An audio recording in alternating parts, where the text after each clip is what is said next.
The message hasn't quite made its way through the marijuana smoke in the faculty lounges of most colleges and universities. That's where liberalism is making its last stand. But what can students do to forge their own path? Some professors do teach critical thinking and figuring things out for yourself, while others enforce a rigid dogma not reflective of the broader community. There are, however, groups equipping students to think for themselves and defend conservatism through history and literature and logic.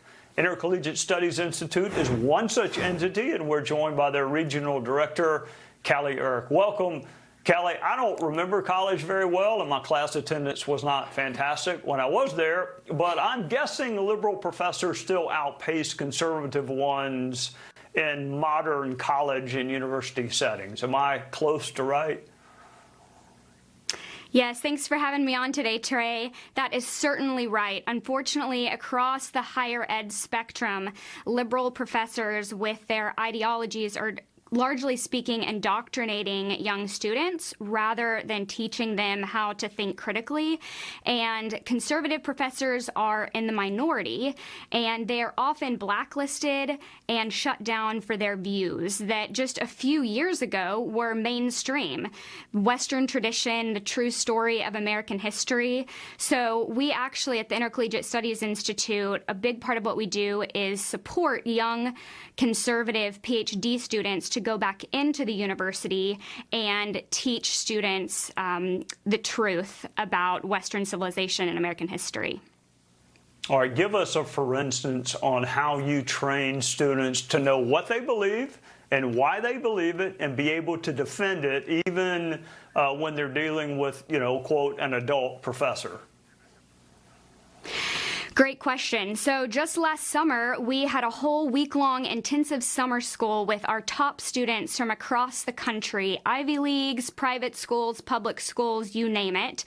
These students were vetted and came and worked with some top professors from across the country on rhetoric and debate. So we gave them several sample topics, and they learned from professionals in the space, and they were able to further hone their skills of rhetoric and debate. They were also taught about the conservative intellectual tradition. So they both have the intellectual underpinning of what it means to be a conservative, and then they get practice in articulating that in a hostile environment that they often encounter with both their peers and their liberal professors.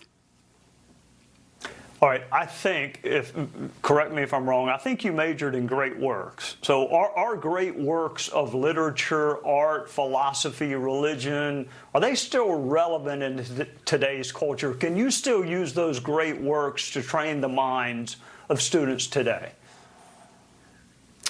Absolutely, Trey. Unfortunately, today's younger generation is largely educated and mentored by social media, TikTok and Instagram influencers. And yet, this next generation is being raised up to be the late leaders of tomorrow. And our great nation, America, was founded by our founding fathers who were educated by the great texts. They knew their Socrates and Plato and Shakespeare. And yet, today's young people and tomorrow's future leaders have to know these works because it's the foundation upon which our country was founded. And if our young people today are not taught about great works and do not continue that Western education, the education of Western tradition, then we're going to have a problem when they are raised up and become leaders, because they're going to be leaders who try to destroy our country rather than defend it. Well, give me Dostoevsky and Nathaniel Hawthorne over TikTok any day of the week. I wish I had learned that when I was your age or maybe slightly younger, but better late than never. Callie Erk, happy holidays to you. Thank you for joining us on Sunday night. Thank you, Trey. Take care. Yes, ma'am. You too.